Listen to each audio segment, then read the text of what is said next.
ഒരു നാഗസന്യാസിയാകാൻ ആഗ്രഹിക്കുന്ന ആൾ കർശനമായ പ്രക്രിയകൾക്ക് വിധേയനാകേണ്ടതുണ്ട്.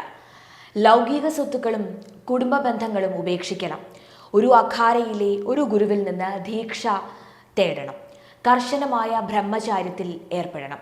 യോഗ, ധ്യാനം തുടങ്ങിയ ആത്മീയ പരിശീലനങ്ങളിൽ വർഷങ്ങളോളം പരിശീലനവും പൂർത്തിയാക്കേണ്ടതാണ്. ഒരാളുടെ മുൻകാല ജീവിതത്തിൽ നിന്നുള്ള പൂർണ്ണമായ വേർപിരിയലായ അന്തിമ മരണ ചടങ്ങിലാണ് ഇത് കലാശിക്കുന്നത്. ഈ പ്രക്രിയ സാധാരണയായി മഹാകുംഭമേളയിൽ എല്ലാം തന്നെ സംഭവിക്കാറുണ്ട്. മഹാകുംഭമേളയുടെ സമയത്ത് നിരവധി നാഗസന്യാസിമാർ തങ്ങളുടെ ദീക്ഷ സ്വീകരിക്കാൻ തിരഞ്ഞെടുക്കാറുണ്ട് എന്നാണ് ഇതിനർത്ഥം. ഒരാൾക്ക് നാഗസന്യാസത്തിലേക്കുള്ള താല്പര്യം വന്നു കഴിഞ്ഞാൽ 13 അഖാഡകളാണുള്ളത്. അതിലേതെങ്കിലും ഒന്നിനെ സമീപിക്കണം. ആ വ്യക്തിയെക്കുറിച്ച് വളരെ വിശദമായി അന്വേഷണം അഖാഡകൾ നടത്തും. അർഹതയുള്ള ആളാണെന്ന് കണ്ടാൽ മാത്രം പ്രവേശനാനുമതി നൽകും. അതായത് ആർക്കും നാഗസന്യാസിയാകാൻ സാധിക്കില്ല എന്നാണ് അർത്ഥം. ഈ വ്യക്തി വ്യതിചലിക്കാതെ ബ്രഹ്മചര്യം, അതായത് രാഷ്ട്രത്തിന് വേണ്ടി ചെയ്യുന്ന രാഷ്ട്രദാനപ്രദമായി ഇതിനെ അംഗീകരിക്കണം. ബ്രഹ്മചാരി എന്ന തസ്തികയിൽ 6 മുതൽ 12 വർഷം വരെ അഖാഡയിൽ തുടരേണ്ടതാണ്. അത് പൂർത്തിയായാൽ വ്യക്തി തയ്യാറായി എന്ന് ഗുരുവിന് തോന്നിയാൽ അവനവന് വേണ്ടി അവർ പിണ്ഡതർപ്പണം നടത്തണം. അതായത് മരിച്ചു എന്ന് സങ്കല്പിച്ച് ബലിയിടണം. സ്വയം മരിച്ചു എന്ന് സങ്കല്പിച്ച്, സ്വയം ദേഹം ഉപേക്ഷിച്ചു എന്ന് സങ്കല്പിച്ച്. അതിനുശേഷം കുംഭസ്നാനം നടത്തി മന്ത്ര ദീക്ഷ എടുക്കേണ്ടതാണ്. അടുത്ത ഘട്ടം എന്ന് പറയുന്നത് മഹാപുരുഷൻ എന്നതാണ്. മഹാപുരുഷൻ രുദ്രാക്ഷവും കാവിയും ജമന്തി പൂക്കളും അണിഞ്ഞ് ദേഹത്ത് ഭസ്മവും പൂശിയാണ് അഖാഡകളിൽ കാണപ്പെടുക. മഹാപുരുഷനായി പൂർണ്ണത ലഭിച്ചു എന്ന ഗുരുവിന് ബോധ്യമായാൽ അവധൂതൻ എന്ന ആശ്രമത്തിലേക്ക് നാഗസന്യാസി നീങ്ങും.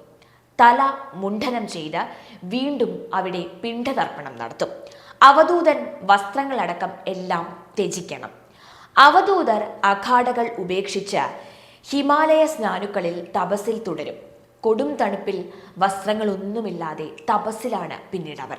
ഹിമാലയ സാനുക്കളിലെ പച്ചമരുന്നിലൊക്കെയാണ് അവർ ജീവൻ നിലനിർത്തുന്നത്. കുംഭമേളയ്ക്ക് മാത്രമാണ് അവർ ജനമധ്യത്തിലേക്ക് ഇറങ്ങുന്നത്. അത് കഴിഞ്ഞാൽ നമ്മളെയൊന്നും അവർ കാണുകയേയില്ല. ഒരു സാധാരണ മനുഷ്യന് ജീവിക്കാൻ സാധിക്കാത്ത കൊടും തണുപ്പുള്ള ജീവിത സാഹചര്യങ്ങളിൽ അവർ വീണ്ടും പോകുകയാണ്. അതാണ് അവരുടെ പ്രത്യേകതയും. ഇവിടെ കുംഭമേളയ്ക്കുള്ള സമയമാണെന്ന് കലണ്ടറിൽ നോക്കി ഹിമാലയം ഇറങ്ങി വരുന്നതല്ല അവർ ആരും തന്നെ. അവർ തന്നെ കാലം കണക്ക് കൂട്ടി 12 വർഷം കൂടുമ്പോൾ മല ഇറങ്ങി താനേ വരുന്നതാണ്. ധർമ്മത്തിന്, രാഷ്ട്രീയത്തിന് ഒരു പ്രതിസന്ധി വന്നാൽ അവർ തങ്ങളുടെ തപോശക്തി കൊണ്ടും ആയുധങ്ങൾ കൊണ്ടും കർമ്മനിരതരാവും എന്നതാണ് ഇവരുടെ പ്രത്യേകതയായി പറയുന്നത്. സനാതനധർമ്മത്തിന് വേണ്ടി എല്ലാം ത്യജിക്കുക എന്ന ഉദ്ദേശത്തോടെ വിവിധ അഖാഡകളിൽ നാഗന്മാരാകാൻ തയ്യാറായ ആയിരക്കണക്കിന് യുവസന്യാസിമാർ ഈ ദിവസങ്ങൾക്കുള്ളിൽ തന്നെ അതിനായി അപേക്ഷിച്ചിട്ടുണ്ട്.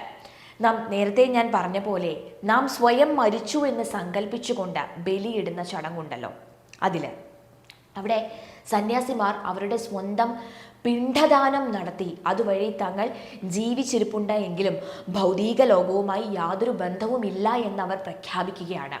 മുണ്ഡനം, പിണ്ഡദാനം എന്നിവയ്ക്ക് ശേഷം മൗനി അമാവാസിയിലെ അമൃത് സ്നാൻ ഉത്സവത്തിൻ്റെ രാത്രിയിൽ നാഗസന്യാസിയാകാനുള്ള സമ്പൂർണ്ണ ദീക്ഷയാണ് അവിടെ നടക്കുന്നത്.